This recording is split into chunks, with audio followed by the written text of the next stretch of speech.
if AI workforce transformation is a thing, what is the thing? Like what is happening and how do organizations wrap their arms around that? Yeah, what's happening is that there's really a complete sort of re-examination of where people are driving value. So yeah, I've stepped into a really exciting role at Salesforce, focusing on workforce transformation, which I know you've talked about quite a bit recently. Mhm. That's your buzzword for 2026. Yeah. It is. I, Okay. I think Yeah. I coined that. I mean, maybe I plagiarized somebody. Who knows? Who knows? Yeah, you just triggered something for me in my mind of I don't like, mean to trigger you, Cole. I don't want to well, do I that. mean in a positive way. Um, like if you were writing an entire novel, right, or a long, like a dissertation or something, you wouldn't just start writing from page one and write it through the end. You'd start out with an outline.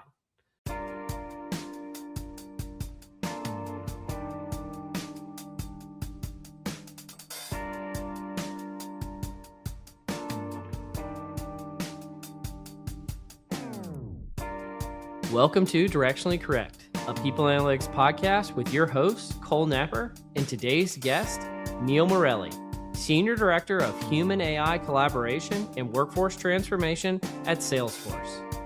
Hey, Directionally Correct fans, this podcast is dedicated to you to help educate and entertain you on how to effectively bring workforce intelligence and AI into the workplace.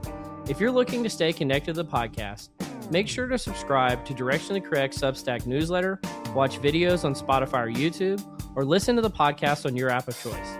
If you're looking to build up your skills this year, sign up for the Data Driven HR Academy at datadrivenhracademy.com, where you'll learn key concepts from Cole's book, People Analytics. And if you're looking to hear from Cole directly, reach out to him at colenapper.com. As always, all opinions are our own, and thanks for being a listener. Human AI collaboration, AI workforce transformation, the hot topics of 2026. You started a new role. What's going on, Neil? Tell me about it. Yeah. Hey, Cole. It's good to be here. And yeah, lots of change. We're all being affected by it right now, and I'm definitely in that bucket. Uh, so yeah, I've stepped into a really exciting role at Salesforce, focusing on workforce transformation, which I know you've talked about quite a bit recently. Mhm. That's your buzzword for 2026. Yeah. It is. I, Okay. I think Yeah. I coined that. I mean, maybe I plagiarized somebody. Who knows? Who knows? Yeah. Yeah. Well, I do think it's a very apt buzzword for this year, because whether organizations like it or not, they are going to be going through that transformation. They're going to have to think through not just, well, how are people going to be using new technologies? They're going to be thinking, how are people going to be doing their jobs? Mm-hmm. And how's that going to be different? And there's this really interesting interaction between skills, tasks, technology, systems, structures, and we all have to figure it out together. Well, what does that mean? So maybe even take a step back. I know you touched on a few kind of hot topics, but if AI workforce transformation is a thing, what is the thing? Like what is happening, and how do organizations wrap their arms around that? Yeah, what's happening is that there's really a complete sort of re-examination of where people are driving value for an organization. And I say that because the whole balance of what people are doing versus what a system can do, you've now entered this whole new sort of talent segment into an organization with its own capabilities. And it's really, really interesting because the way AI interacts with us, it feels so human. I know it's not, we shouldn't anthropomorphize it. It's predicted tokens at the end of the day. It's numbers and math, but it mimics human capabilities so well that we're now having to consider it as this whole new segment of the talent portfolio. And I just think that changes the dynamic of so many things. It changes how we interact with non-human systems. It's so weird to say that phrase, by the way, not, non-human talent or digital talent versus human talent. It feels kind of redundant to say human talent, but it is the nature of what we're doing. So it's, how people are approaching their work with these non-human talent contributors and collaborators, as well as how they're approaching their work together within their teams, and who does what when and why. I mean, it's really everything. Yeah, I know this is not what you're saying, but one of the running themes of the podcast, I like to talk about aliens sometimes, and people who are read into the alien community like to refer to it as non-human intelligence. Yeah. And so it sounds like we're kind of interacting with non-human intelligence, i.e., aliens, all the time. Is that a fair way of putting it? I mean, it's artificial, right? It is Yeah. non-human intelligence. It mimics our intelligence well.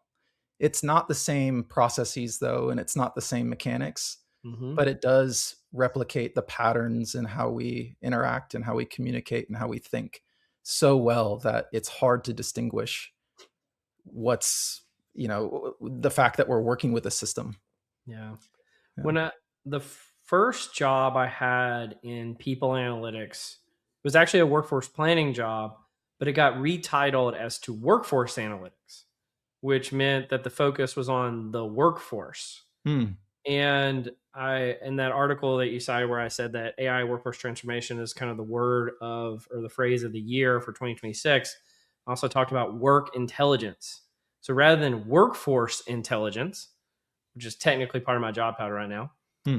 um, it's work intelligence. And so that work, I think you talked when we prepped for the podcast talking about Clayton Christensen, famous writer, The Innovator's Dilemma, talking about the focus is on the work to be done Hmm. and work being the unit of analysis rather than the workforce being the unit of analysis. Can you do you agree with that, first of all? And can you talk about what that looks like? Yeah, I think the work, call them tasks. I mean, maybe tasks is even too much of a legacy term as well. I We're feel like talking. we're going to come up. I don't think it exists yet, but I think we're going to Mhm. come up with new terminology. I really do. I don't know Yeah, what it is, but it just seems like the words are not doing us justice, and we're going to figure out a new set of words that is more apt for the situation. I just don't know what they are yet. yeah. I think the problem with tasks that I have is that it feels a little too rigid. Hmm. It's just not flexible enough. Yep. So maybe it's work units. That phrase Yeah. we've talked about a little bit recently ourselves internally, and so it could be work units. And I think work units are not a bad description of a job to be done. So going back to the Clay Christensen idea, is that this is the action, or sort of the value delivery mechanism for Yeah. what people need. And that's a little bit different than saying, okay, your task is as follows, you're going to do this and then this and this. It's, subject, action, Yeah. verb, and then result. It's just a little bit different than that. It's not as prescriptive. It's more focusing on maybe the outcome or the problem to solve and the value to offer.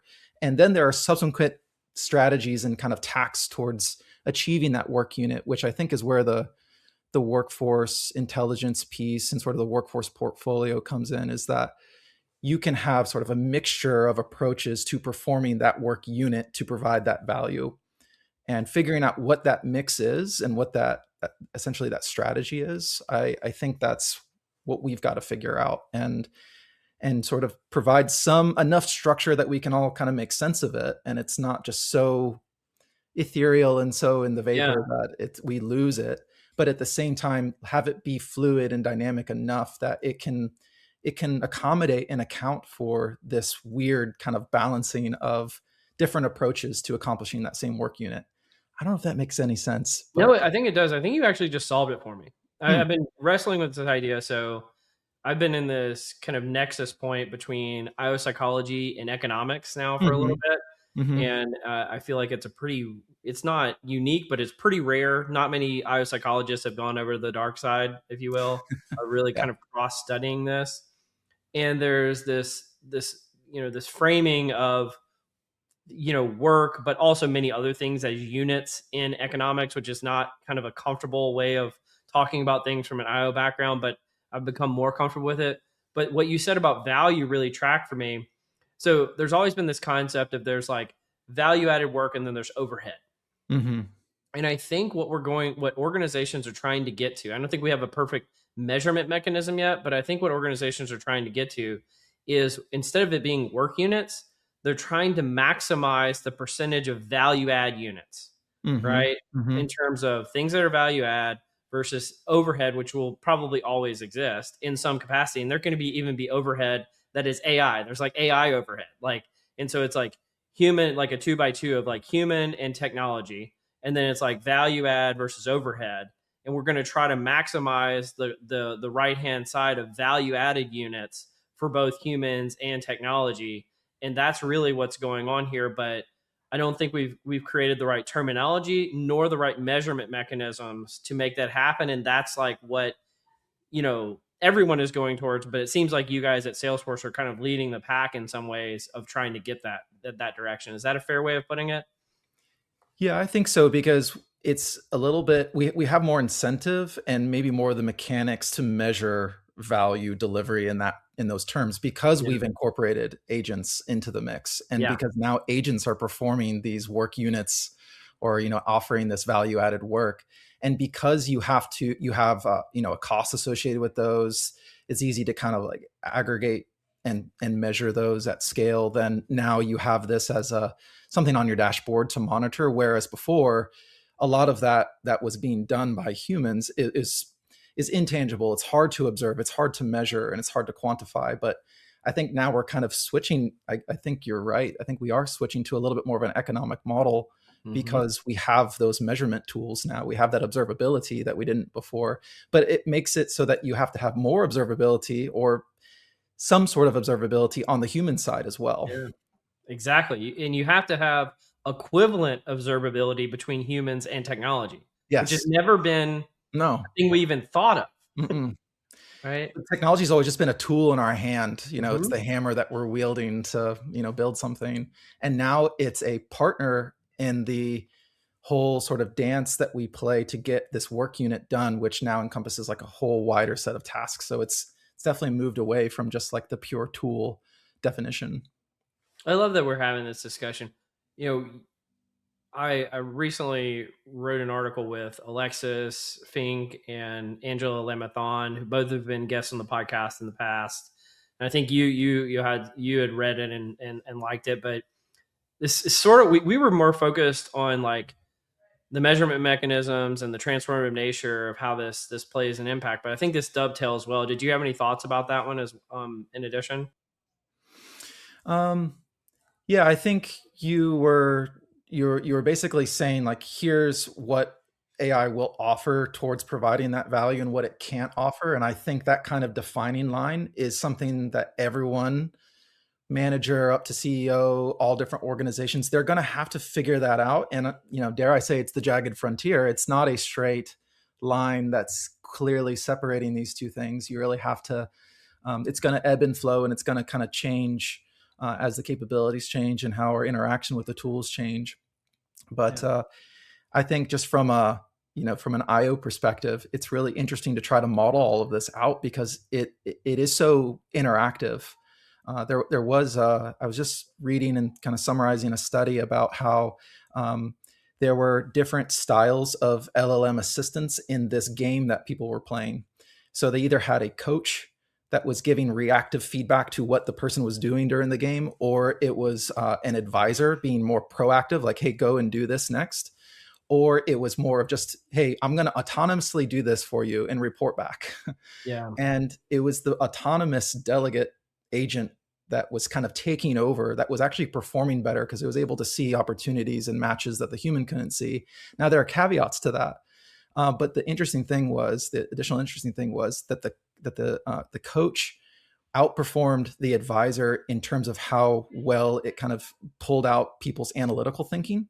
Mm-hmm. So I think there's just these interesting interactions between the task or the job to be done, Yeah. the style of the model, and then how we interact with it. That it quickly starts to scramble your brain a little bit, but it's those are going to be the interesting things to figure out at each within each workflow within each function.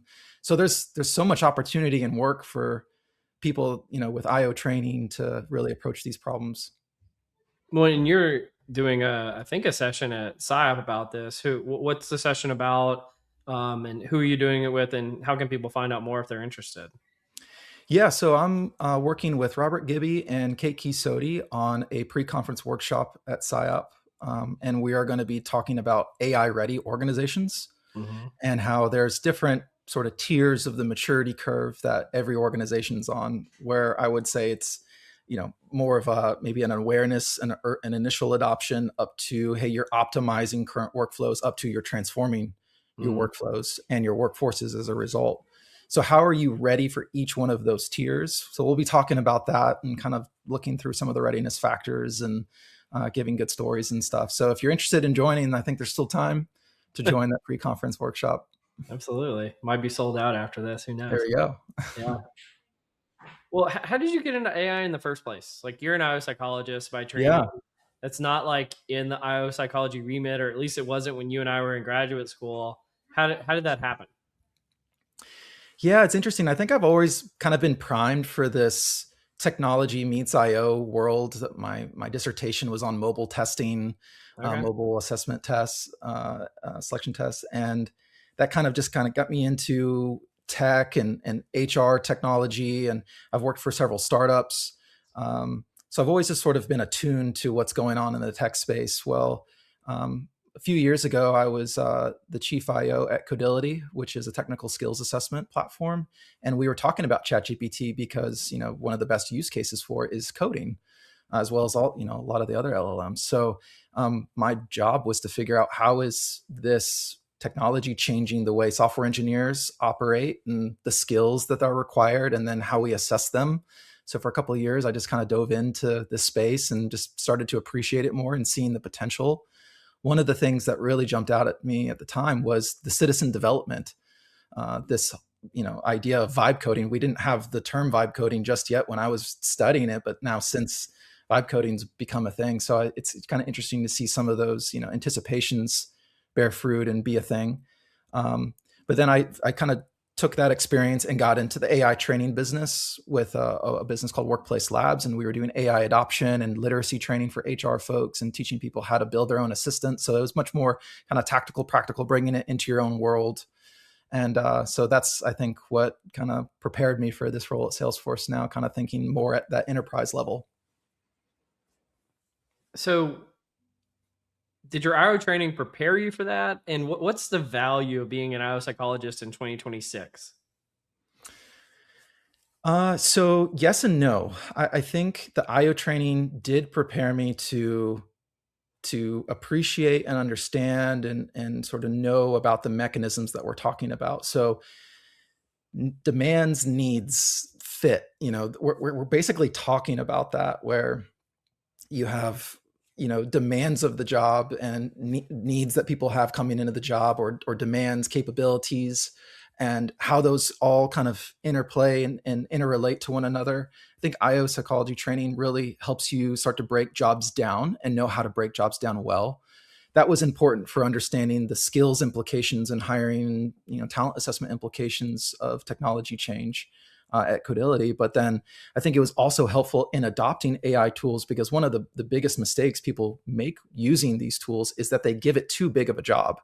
They ask it to do way too much. So when you start to break that job down into incumbent tasks and steps and whatnot, then you have a lot more chance at success and better collaboration. So I think that type of thinking and training really plays well into this world and this era. But I think I had to supplement it with maybe an appreciation for product and Yeah. understanding. So the Clay Christensen, that's a product principle, Mm-hmm. understanding like the jobs to be done and what people are trying to do with value. Also just building technical literacy, understanding like the tech space and how these tools and systems work and how they're developed and how they're brought to market. And so there are a lot of other things that I think can give you more of that like vocabulary and that perspective that you need to work with these systems well. Yeah, you just triggered something for me in my mind of I don't like, mean to trigger you, Cole. I don't want to well, do that. I mean in a positive way. Um, like if you're writing an entire novel, right, or a long, like a dissertation or something, you wouldn't just start writing from page one and write it through the end. You'd start out with an outline, Hmm. right? And it seems like the same thing applies to AI of like, if you're wanting to do a complete set of tasks or, build an entire product, You don't just say build the entire product. Yep. You would Yep. say break down the steps for me. The funny thing about AI is it can actually train you for how to break down the steps before it needs to use the AI to build the product. Hmm. So it's interesting in that capacity of it can actually help you to write the outline before you write the book. Yep. Use the same metaphor. So is that a kind of a good mental model for how to think about this? Yeah, we would always say in our AI training cohorts, you want to use AI to use AI. Yeah. And that is just it's a helpful principle. So if you kind of know, hey, yeah, I wouldn't give an intern the task of, hey, write this book. You would say, go and research these particular subjects, summarize them, do an annotated bibliography for me, or like go find illustrations along to help me kind of build up this point or whatnot.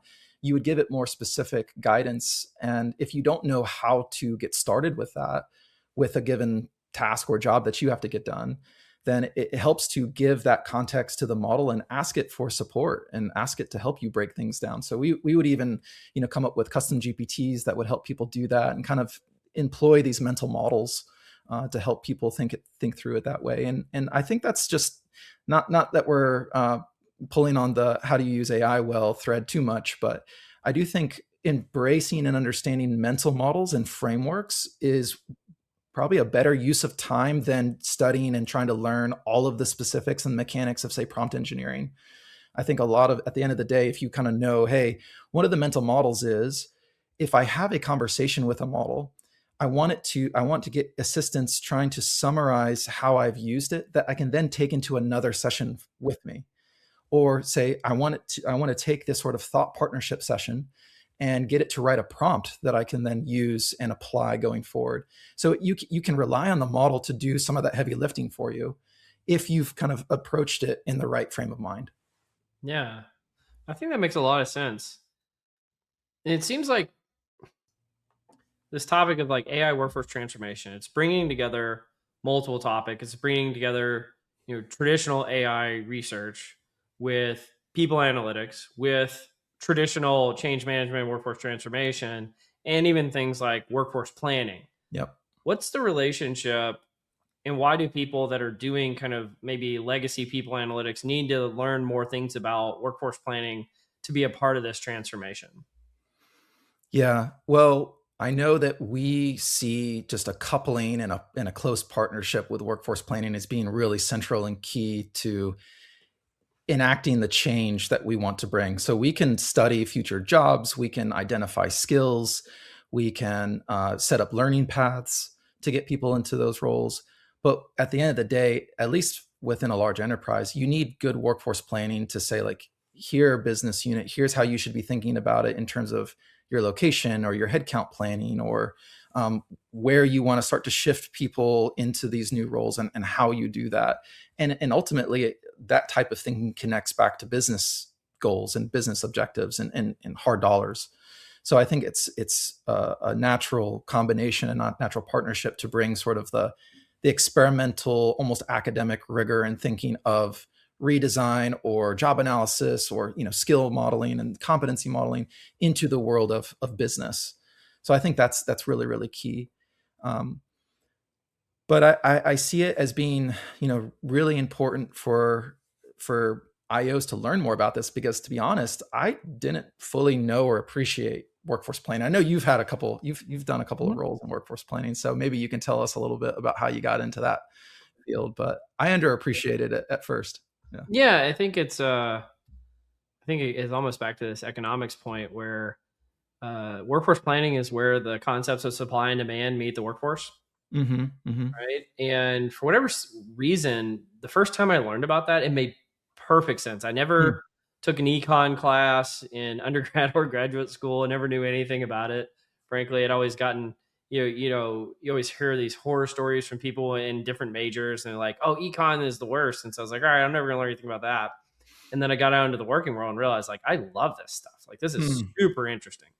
And so just applying that and those basic principles and creating the building blocks of an organization, not just how it's constituted today, but how you want to restructure it in the future, is just fascinating to me. Mm-hmm.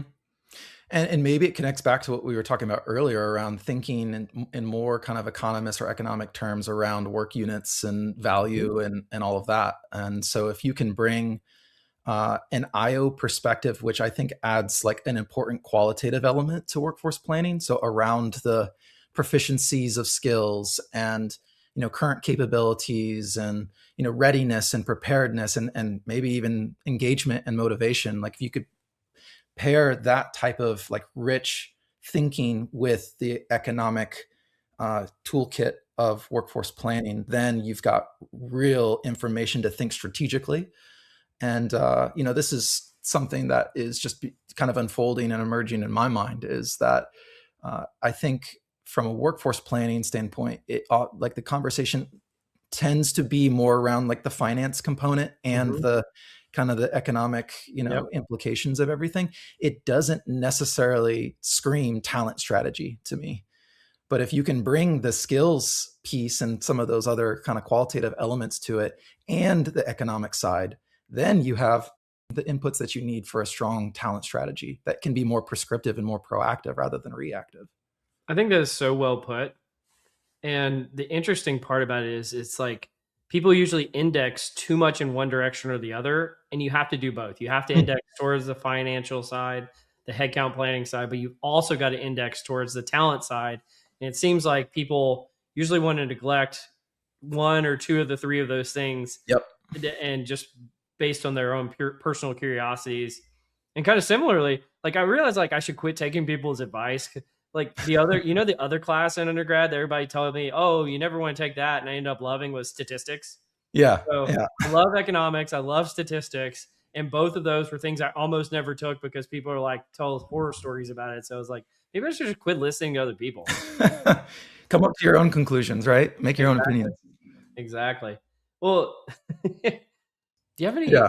do you have any impressions you wanna do for us today? I hear you like doing voices and impressions, Neil. You know, I always say that's my claim to fame, and then I instantly regret saying it because I feel like I'm gonna make a fool of myself. But yeah, I like doing voices and impressions, and I also like movie quotes, so they tend to be Tend to like go movie together. references. Yeah. Um, and I've got a couple of young kids, so we were watching Trolls 2 and Flula Borg. Do you know Flula Borg? I mean, I've seen Trolls and Trolls 2. I do not know the characters' names, Yeah, unfortunately. anyway, well, he's the actor for one of the voices. He's Okay. the Yeah, he's Hickory. He's Hickory. He's like this, and he talks like this, and he gets very, very up in your face, and he's very concerned with how you're acting and how you're doing, and he's just, I don't know, he's just very, very funny to me. But that's one. Oh, I I also was like expecting like a Robert De Niro, Al Pacino or something, but hitting me with the Trolls 2 reference. That's awesome, man. That's really good. yeah, I should probably stop there while I'm ahead. But Yeah, some people don't like that kind of stuff, but I like it and I'm laughing, so that's there you all that go, there matters. you go. As long as I get you laughing. But you had mentioned earlier about creating like custom GPTs. I know that's something that I've been probably shirking my responsibilities, but you've been doing a great job on some of the stuff we've been doing with the PSYOP and the CHRO Association. Do you want to talk about that at all? Yeah, so I've been working with the Site Foundation. I don't want to probably steal too much thunder. This is maybe a little bit of alpha, but I know we've been looking at ways to bring more like IO evidence and Mhm. research to HR leaders, and so we're working on and planning to have some kind of HR related agent, or really more of a information retrieval chat bot that can Mhm. kind of summarize a lot of the literature and bring it to bear in a way that people can understand. So I think that's a cool demonstration of what the technology can do. It kind of exposes people to the capabilities of it. It emphasizes, highlights IO thinking and our value add, and kind of does it like in a more engaging way. So those are all the goals. We'll see how it all plays out in reality.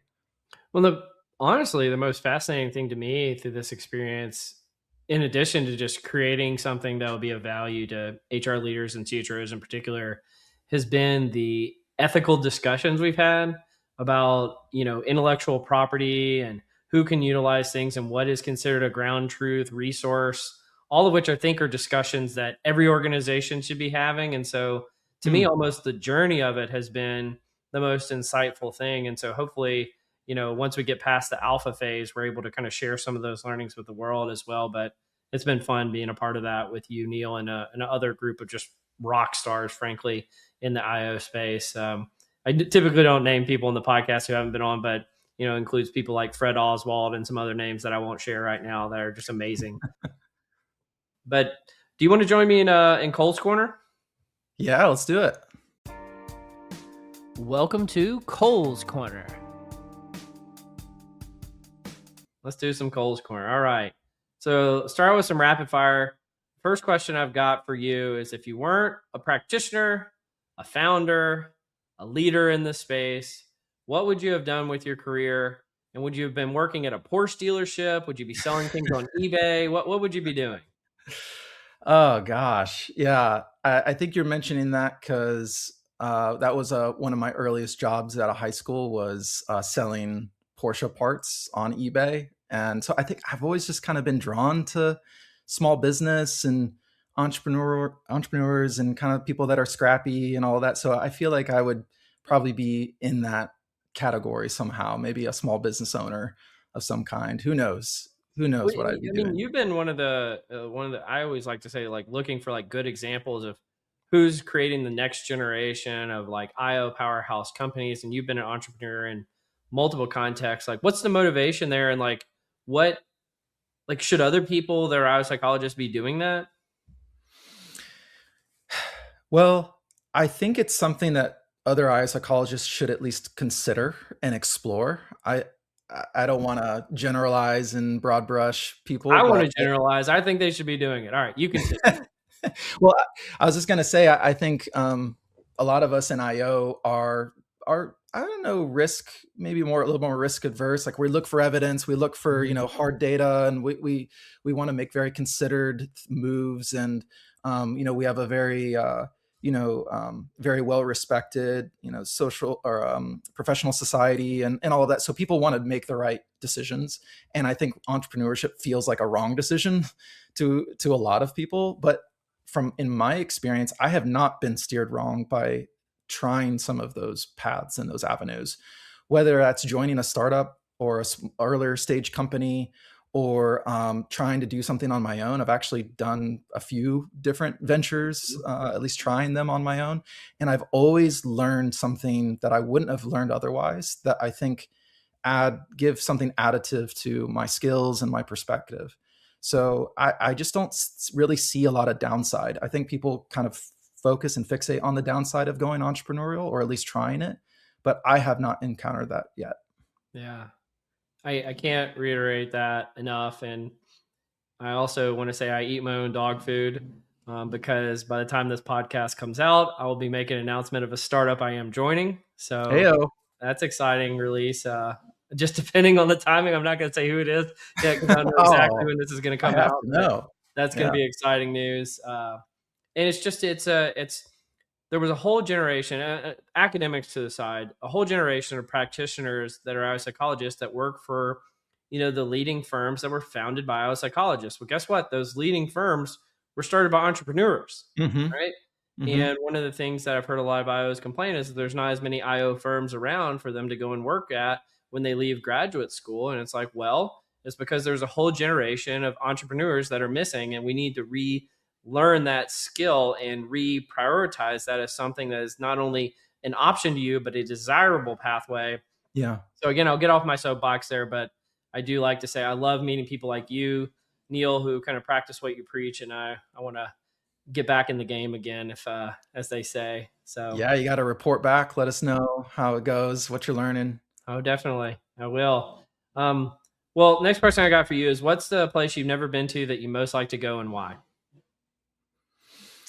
Um, I've never been to Asia just generally, but I would love to visit Japan one day. I think it's just one of those places that just seems so beautiful, and we have just so much kind of like connection to it in a way that would just be really, really cool to experience. So anyway, that's my first thing coming to mind. That's awesome. Yeah, Yeah. that's a good one. If you were a character in any book, TV show, or movie, who would you be and why? Um, any character in TV show or movie. Um, I don't know. I have to. My initial nerd side of me just goes to a Lord of the Rings character of some kind. That's probably so cliche and so trite, but I don't think it I is. don't know. Is it It's an one of elf? those Is it a things that I just human? kind of Are yeah. you a hobbit? Are you an elf? Are you a human? Are you a I troll? think. Like, what are you?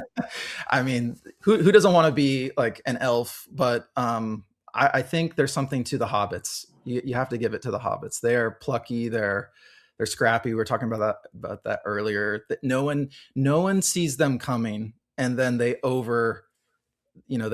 exceed expectations. I think there's something to that really calls to me. An underrated hobbit principle. There's like 11 meals a day. Yeah. It's Oh, and they love to eat. That's another yeah, superpower that I have. Yeah, exactly. absolutely. All right, I got one big question for you. The world is a really complicated place at the moment. We're undergoing a lot of transformation, which we talked about earlier. What can companies like Salesforce or any other company do with their talent to gain competitive advantage at this moment with humans, not AI, with Hmm. humans in a rapidly changing world? I would say invest in AI adoption and literacy. I think that all the things we talked about earlier all come back to how well do people understand these systems? Mm-hmm. How well do they feel sort of psychologically motivated and uninhibited to use them?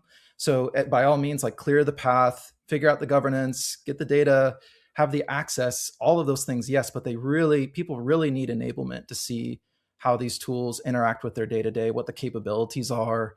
Um, have the right incentive structures to use them. So there's not a simple, oh, let's just give people access to Copilot, for instance. They really need additional support. And I actually gave this talk not long ago, but I had a key message from a talk around AI adoption, and that was to enable your managers. Mm, And I think if companies can do that better, we know that when managers model adoption and they model using these tools well, then there's a much higher rate of the teams using these tools and can use them effectively. But when managers don't exhibit that, then yeah. the rate is much, much lower. So I think that's probably the most practical, simple thing that people can do.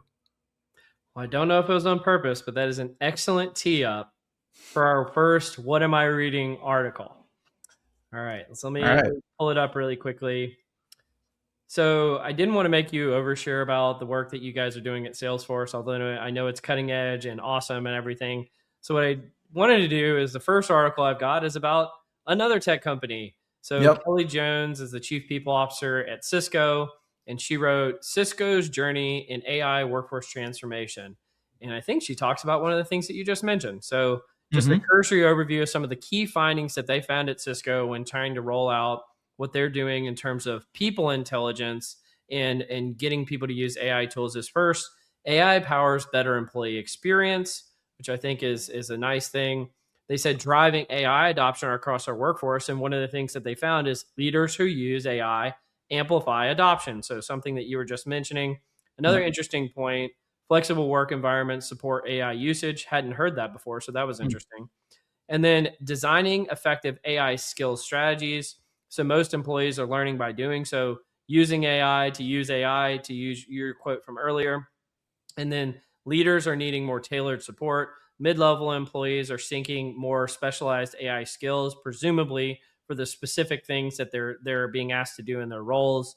And then the last section is about building excitement around AI. So AI is sparking excitement already. AI adoption is growing across Cisco, and corporate guardrails are making a difference. So thinking about things like governance and making sure that people aren't loading the wrong data sets and all of that kind of stuff. But what did you think about this article about what Cisco shared? And I want to say, just as a PSA, thank you to Cisco for sharing more about your Yeah. journey, because this is helpful not just for their own workforce, but for everyone who's trying to undergo this transformation. Yeah. Well, I mean, so many of those points just really click with me and just really make a lot of sense. I haven't been at Salesforce all that long, but from what I have seen, all of those things are definitely true, from the reskilling side to leaders that show excitement, model adoption, to seeing adoption be something that can be a self-reinforcing cycle where you have good experimentation, good use cases that then get shared and get uncovered, and then they kind of feed back to the rest of us that then kind of adopt them or use them, and then we discover some of our own things. So you have to start that flywheel somewhere. So I think leaders, endorsing it, modeling it, building their own AI literacy.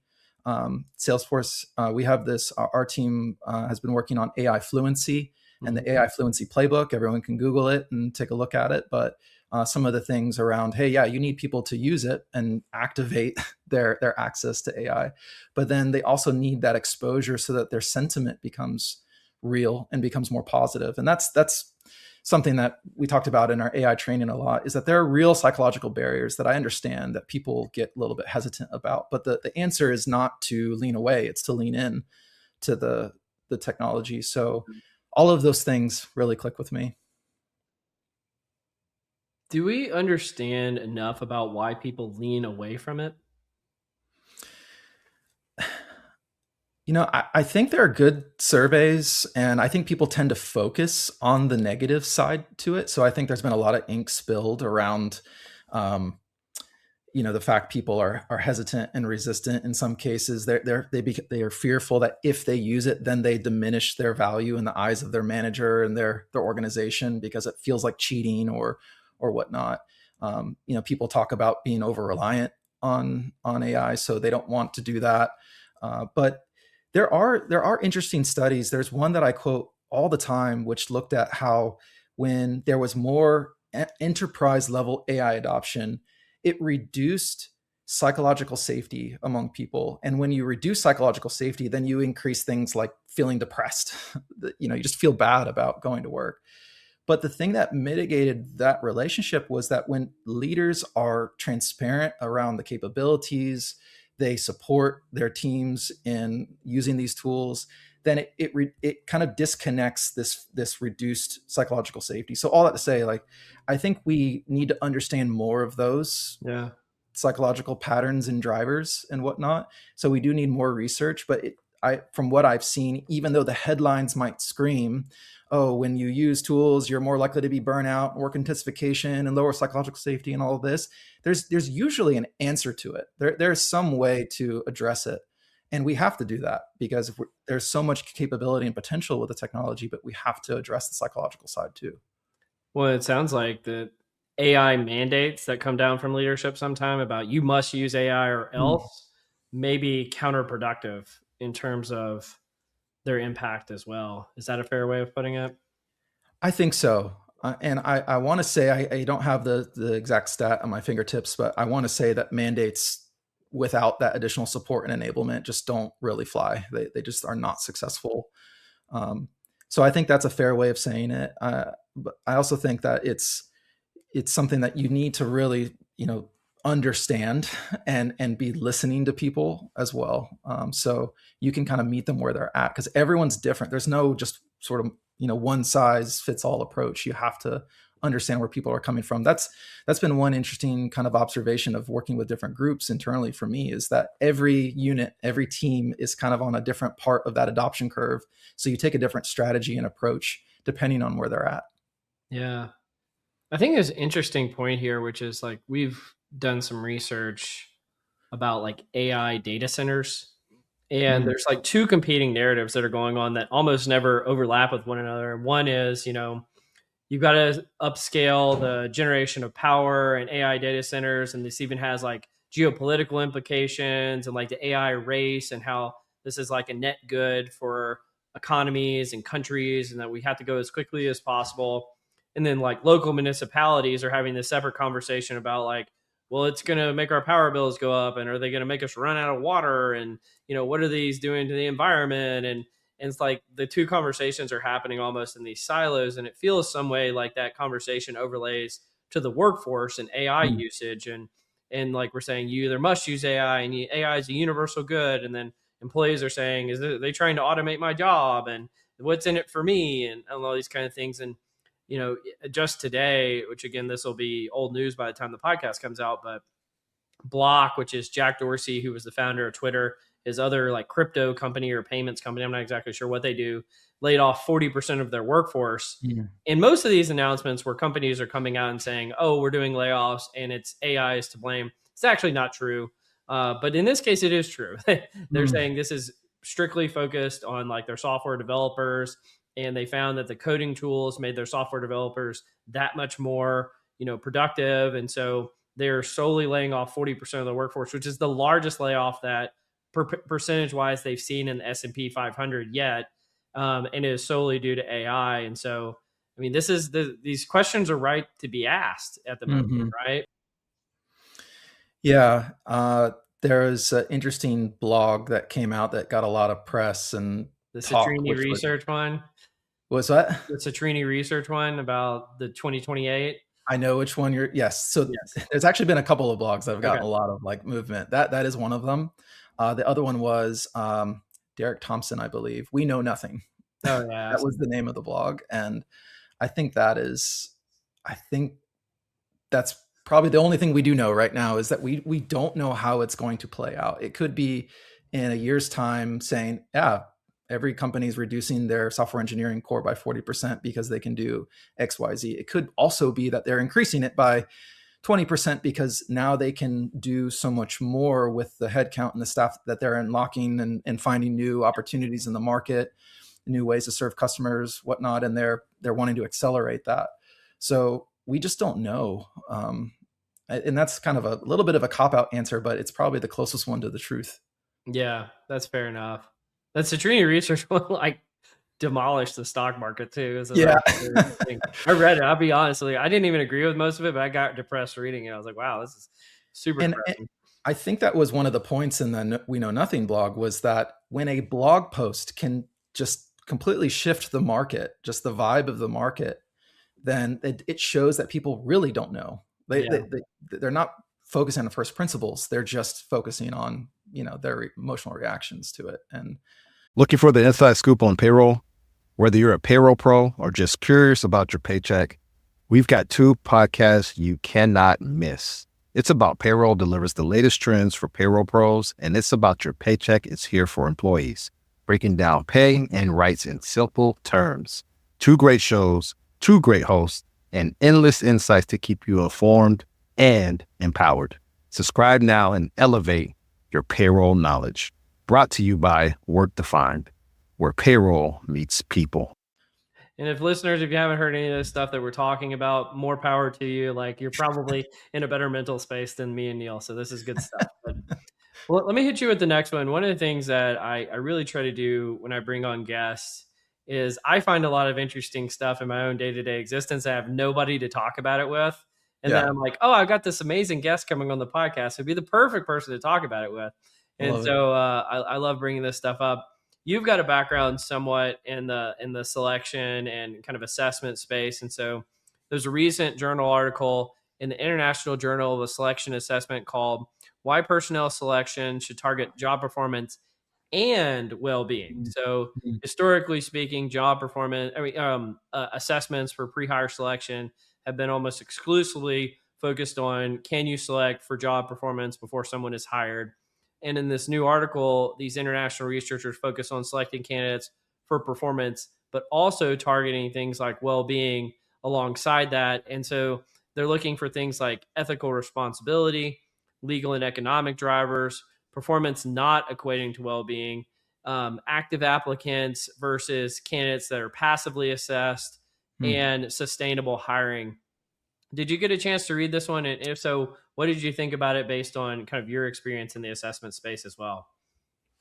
So I didn't get a chance to read it fully or really like sit and, stew on it, but I did see it. I did it did kind of cross my screen and thought about it that I really see where they're coming from. I think if at the end of the day, the IO term is expanding the criterion space, right? Like that's something that we should do and could do with this kind of thinking. my just kind of one of my knee-jerk reactions is to think, well, is some of that well-being already encompassed by the performance dimension? Are we already accounting for it, or do we need to model it separately?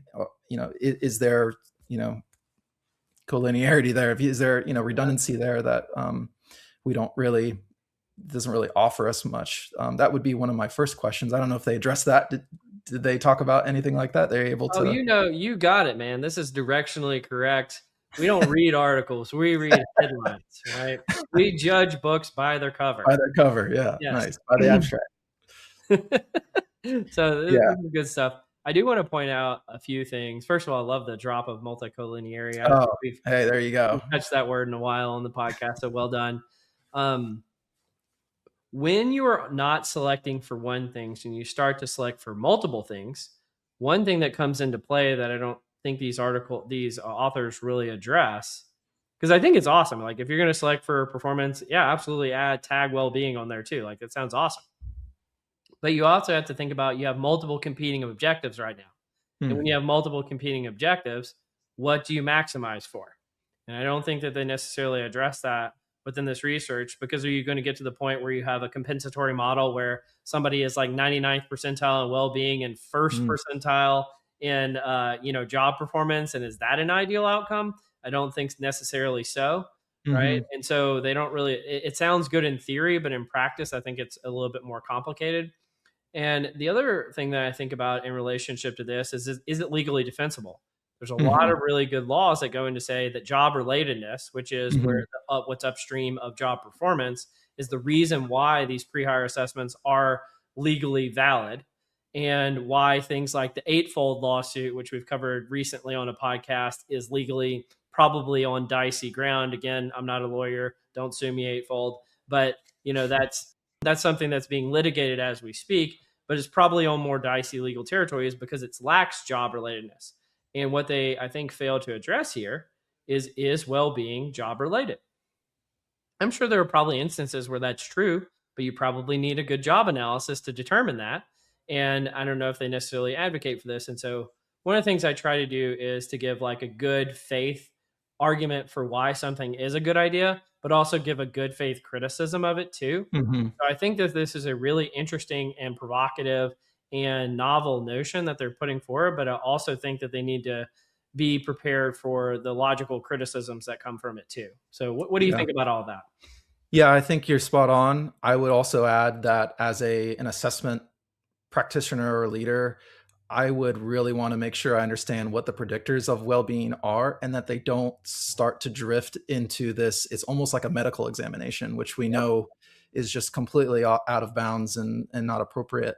So that's where I might, because if you're kind of predicting well-being, well, there's definitional kind of ambiguity there as and well. What predicts well-being, And what predicts well-being, and are those like, I know you're getting back to the job relatedness piece, but that's where I would raise a red flag potentially if someone said, oh, we're predicting well-being with these kinds of dimensions or these kinds of predictors. Yeah. And what if we find out that, low socioeconomic status predicts low well-being or something along those lines? Are we now discriminating across low socioeconomic status or something along those lines? And is well-being actually a leading indicator, or is it a lagging indicator of other things? And they don't adjudicate a lot of these things in the article. So I think, again, I love to give kudos where somebody's introducing a new novel idea, but I also want to make sure that we're thinking about this, thoroughly when we introduce it as well.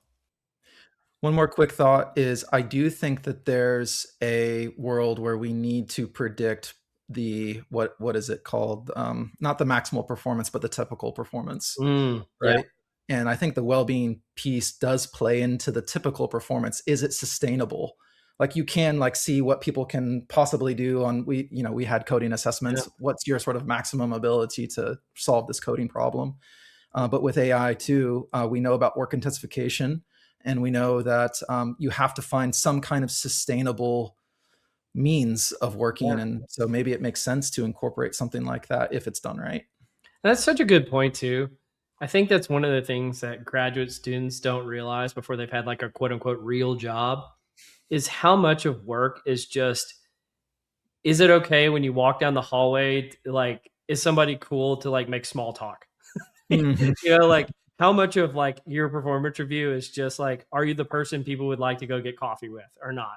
Right. And those Yeah. things like well-being is a component of that. Absolutely. And like a lot of companies talk about like having a no assholes policy, those kind of things in terms of their Mhm. hiring.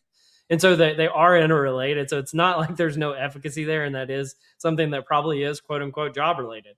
Right. Mhm. Mhm. But it's just an interesting topic. So I love that you We brought up that point. we've definitely hit, the grad school bingo, because I was just about to say, counterproductive work behaviors as well. I Mhm. was gonna throw that out there. That might be the last one on our bingo card, but, There we go. we've considered that in the space for a while. We don't have good measures of it. Maybe the flip side of it is another way to look at that component, but, yeah, it's a measurement problem, I think, at the end of the day. It's like, how many times a week can we talk about the weather with a stranger? It's like, well, Yeah. that's a big part of job performance. I hate to break it to you. Mhm. Well, anyway, let's move on to the last one really quick. So recent article called "The Impact of Generative AI Adoption on Organizational Networks: Evidence from a Field Experiment," and this comes from INSEAD, the European Business School, a working paper that they've gotten. But Alexis Fink made a post about this. There's a lot of speculation about how AI will impact work, who will benefit, and how much and under what circumstances. But this new research paper talks about in an experiment about how they introduced a generative AI assistant into the workplace and had a control and experimental group to compare the differences between those two. And some of the things that they found is that those who work that work inherently involves integrating diverse inputs and coordinating across boundaries, and with leveraging AI to achieve greater productivity outputs. And so generative AI likely augmented generalists' ability to coordinate and synthesize information, creating synergy between enhanced collaboration and individual effort that translated into higher project completion. So essentially, the experimental group that used AI was more productive than the group that did not use AI. What did you think about this article? And I've seen other studies to this effect, but most of them don't have a true control and experimental group and aren't based in a true kind of. They're more of like a case study than a true scientific explanation of it. So what did you think about this one? Well, uh, this reminds me of the article I mentioned earlier about the game having different AI assistants in a game Yeah. scenario. And the cool thing about that kind of experimental approach is that they did within subjects, they can isolate the effect of giving a certain type of assistant for a certain type of task. But I mean, all of that just reduces how generalizable the findings are, right? So I think that's probably my first reaction to something like that is how well can you pull the findings out of the lab here? How well do they apply? Um, Beyond that, though, a couple of the things you said in the abstract around coordination and collaboration, that speaks to me, and I've become more of a fan and more of a follower of Sanjit Paul Chowdhury. Do you know? Have you ever heard of Sanjit Paul Chowdhury? I He heard that. has this book called Reshuffle, and he's sort of a writer thinker in the AI space, and he says that the reason that AI will unlock new capability, kind of new value, is because of the collaboration effect, because it can help coordinate and collaborate sort of disunified actors in a better way. So you have people in design and in marketing and in product and in engineering. Well, the AI can help coordinate those actors in a much more cohesive way so that they can collectively offer a better service. And he uses several analogies to make that case. But it sounds like that's what this article is getting at. And I would be curious to look at the details a little bit to see if there is something to that collaboration and coordination effect within the group that performed better with AI, because it's sort of the lingua franca that they can use to do more collective work Yeah. better together. Absolutely. I mean, that's why they looked at it from a network analysis lens, not just a productivity and output lens. And they obviously found that, it does tend to help generalists more than specialists. But Mm. I think those linkages from a network analysis standpoint are apt in this situation. But, it's been fantastic having you on as a guest today. Anything you want to chat with me about today? I wasn't sure if you had any topics or not.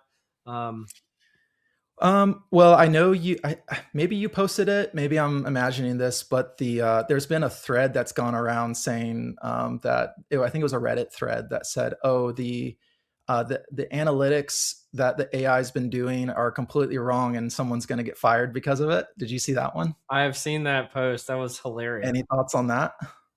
Yeah, I think well, first of all, I have not dug into like that could be made up too, right? A Yeah, lot of the stuff in this it's space Reddit, right? is kind Yeah. of clickbait, but it is interesting in the sense that I don't know if if you had to diagnose it, is it that they gave the AI the wrong inputs and therefore it came to the wrong conclusions? Or they gave AI the right inputs and the AI just generated the wrong output? Or is it user error? And here's the other thing that I never saw this reaction to it, which I thought was the funniest thing is how many times when humans created output were they systematically wrong for 3 months or 6 months? And then that Totally. went up to the board and there was damage control that went on there as well. And is it just human error that would have generated this if humans had done it that led to AI doing it wrong too? I think I think people don't understand like a lot of the numbers that get shared that you see out in public are either wrong or made up. And you just kind of Hmm. have to come to terms with that. And it actually goes back to the name of the podcast that it's directionally correct is like, is directionally the best thing you can ever hope for? Mm. Because otherwise, like, who knows? Like we've talked about the replication crisis a lot on here, that a lot of the scientific findings that you find in journals fall victim to p hacking and harking and all those things. And again, one of our most famous episodes was with Dr. Marcus Crede, where he said up to a third of academic research is outright fraud. It's like, okay, so can you trust it? Can you Mm. trust the findings that you get from AI? Can you trust the findings you get from your analysts that go all the way up to the board, that get reported to Wall Street? Can you trust any of it? And so there's like almost this like existential crisis you have when it goes to that. And so again, I think what I have come to peace with is like directionally correct is as good as it gets. But I don't know. Mm. Do you have any thoughts on that Reddit post as well? So you mentioned several things. I don't think we have time to unpack all of them, but I will say I'm trying to check my own confirmation bias around a working sort of expectation or hypothesis in my mind is that job expertise will Mhm. still matter in the AI era because of some of the things that you just mentioned. So one is the ability to evaluate and to really, quality control outputs and to check things, but then also the accountability of it. I think that's the difference here. Yes, people are wrong. Yes, people are just, we need to really be mindful of who we're comparing AI to at the end of the day. But AI is not accountable. We still need that accountability, which I think is a role that experts will still play. I also saw the article that you posted about, I think Claude and Yeah. Excel being awesome, and I really liked that post. And I was just thinking, oh man, will this give people analytics folks hives because it sounds like everyone can do this kind of work. But I think that the takeaway to me, in line with what we just said, is that there still be a need for expertise for those reasons, even if we can democratize access to some of the methods Yeah. and all of that. Well, the interesting part about that one, first of all, like I don't think you were the only person who noticed. Like I think that Reddit post and my post came out like the same day. And so it was sort of ironic that they were like right on top of each other. But the other thing is like you really could just go into Excel and check all the formulas. Like they're there. Like that was Mm-hmm. the thing I didn't expect when I posted it. I expected it to generate a bunch of output and then I couldn't check the results. But the reality was I could check all the results because it literally had a bunch instead of it outputting a bunch of Python code or something else that to the layperson is just almost completely inaccessible. Most people have some Excel fluency nowadays. And so you Mm-hmm. can literally just go look at the formulas. And again, it's just creating a bunch of pivot tables and long, if then statements within the Excel. And I was like, okay, this is actually pretty neat. And the other thing is, I don't think anybody knew about this for the most part. I haven't seen anybody talking about the Claude plugin. And so I was like, if there were ever kind of a phase shift moment where the normies, quote unquote, would be able to start using AI, this is one of those moments. Mm-hmm. And what can I guess the experts do with that Yeah. new capability? Like how much faster can you do? How much more can you push it to new outputs and production and all of that? I mean, how much more can you do? I think there's a lot more potential there. Well, Neil, it's been fantastic having you on as a guest today. Yeah. It's been seeing your career develop from afar has been fun because I've been following you for a while. It was good meeting you at JP's thing last year at SIB, JP Elliott, previous guest on the podcast, an amazing crew of people he had there, and just getting to know you a little bit better since then. But thanks so much for joining the podcast. Is there anywhere people can find you if they want to learn more? Well, I would love to have folks join my newsletter that I write. It's People First AI, and I think we can put a link to that maybe in show notes or something like that. But yeah, sure. And then just connect with me on LinkedIn. Love to interact with people there. If you DM me or just mention me or something like that, I usually get back to people. So it's always a good conversation. And say the name of that newsletter again. It's called People First AI.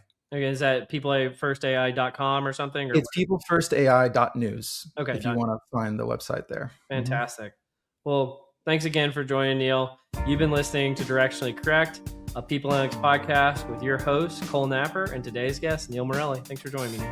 Thanks, Cole.